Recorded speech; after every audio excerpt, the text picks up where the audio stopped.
You know you've had the chance perhaps to analyse the Aberdeen game and whatever this week. What were the main things you took from it? Well, for a fair bit of the game, we were on top. We played well. There was some still big improvements from the couple of weeks before as well, and you can see that things are coming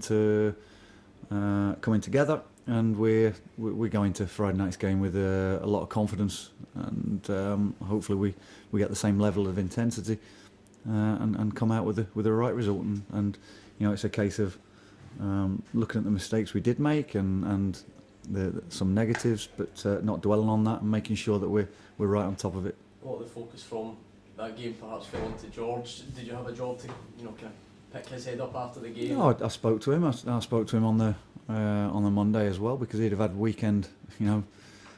Probably sat with his family, not enjoying his weekend. But he's a young goalkeeper, and he'll learn, and he's keen to learn.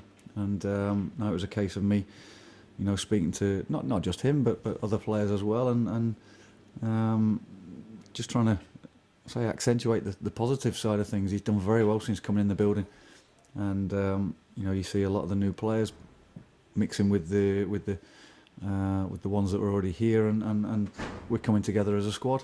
There's been more bodies on the training pitch this week as well. Everybody wants to be in that starting lineup. I was going to say he's one of only one of a number of new players as well, and we've seen a bit of consistency in the team selection as well. Do you know it feels if you start to kind of get everyone hitting the ground running and you know where you're at in terms of what your best is? It does help. We've spoken about that, and players playing with each other and learning each other's strengths and weaknesses, and learning the what type of runs they make, for instance, and how distances you can play between each other, and all that does help when you can field a consistent side. But it doesn't mean to say that I'm necessarily going to go and play the same side tomorrow night. I'll look at each team, each opposition we go and play against. We discuss it as a staff as well, and we you have to make decisions at times where it's not just a case of picking the same 11 each week. And how can you go and impact on the opposition a way that you want to go and play? Haven't been many happy memories of playing Hamilton this season. How do you make this a different story tomorrow? Well, we've got to, for the sake of the supporters, for the sake of ourselves. We want 3 points from this game. It's a home game, live on TV, and you want to make sure that the supporters go home and enjoy their weekend. For us, it's 3 crucial points against your local rivals. And a team that we've not done fantastically well this season against. So there's the carrot for us, that we reverse those defeats and make sure that we take ourselves into next week on the up again. You mentioned keeping the fans on side, as it will. How important is that, given that how big a role they now play in the future of the club and the running of the club, if you will? Well, they do. I think we've, over the past few weeks, we've given them something to back us with. I always talk about the beating of the drum. We get them to beat that drum and say be vocal and supportive. But it's up to us to get them going, making sure they've got something to be vocal about. And I think our energy, our intensity in games, the way we've gone and passed the ball at times as well and created chances, I think is all coming together and improving. And if we carry on in the same vein, then the points will follow as well. Last week was a disappointment, but against an Aberdeen team that have been flying high. And speaking to their staff after the game, maybe we took them by surprise a little bit. Maybe we could have been more ruthless in front of goal, but we created a lot of chances, but for a 3 or 4 minute spell, which then puts you on the back foot and it changed the whole complexion of the game. We were very dominant in that first 50 minutes. Martin Cannon has endured a difficult start to management at Hamilton. Do you empathise with that situation, given the troubles that you had here as well?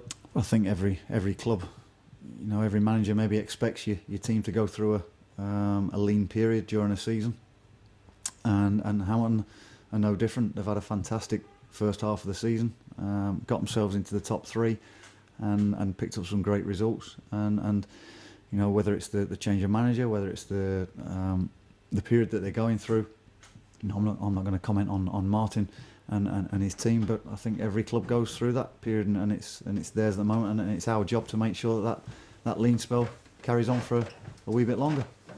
What impact does that have on your approach? 'Cause you said last week you're up against a team which is winning all the time and flying, and then in stark contrast this you're up against a team this week that can barely buy a win at the moment.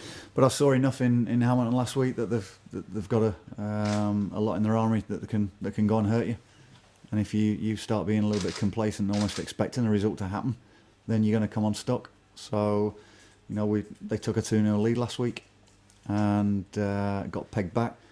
But they've got players that can go and hurt you. And if you give them time, space, allow them to go and do that, then they will. So. For us, we've got to be on top of our game from the start. We've started games very, very well, and then that gives you a foothold to go and press on. You said the training numbers have been boosted this week.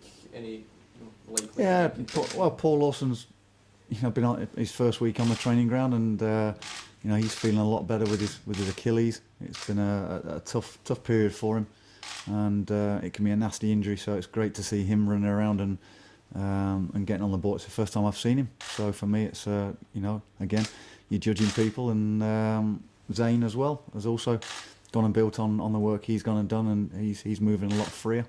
So you add them to what what was out there last week, and those that have been steadily coming back, and it makes for a good looking squad. Do you feel the signing of Scott McDonald has been a bit of a turning point in your season, given the results and performances that have been put in since he signed and the impact he's had? Well, I said when he signed that it gives you something different. He is something different to a John Sutton, to a Lee Owen, to a Craig Moore, to a Bob McHugh. He's a different type of player. He also brings that know-how. He's played at a good level, and it perhaps gives other people confidence as well around him. So. Not just his impact though. I said that the new players that have come in since January, since I've been here, I think have gone and played the part, and it's lifted other people. So it's brought other people, who were here before I came. They were perhaps low in confidence, but all that goes into the mix, and they've all gone and worked really, really hard to go and make sure that we're getting ourselves in positions to now win games, and that can only be applauded by me and the coaching staff that they've gone and done that. You've got a lot of games against teams around about in the table before the split. Do you have a target in mind, or a points tally that you'd like to get before that stage? No, I haven't got any points targets. I would for me, I look at each game on merit, and I know what I'd expect.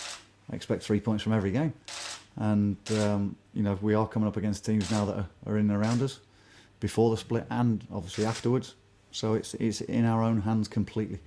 And we've got it well within our capabilities of picking up good results and good points against these teams, and so we haven't got to rely on anybody else. Any other injury concerns? No, we're again clean bill of health from last week, and we hopefully we can obviously Simon Ramsden is suspended, so that's probably one just the one body that would be down from the players to pick from. All good. Thank you. Thank you. All right. Cheers. Thank you. Thank you.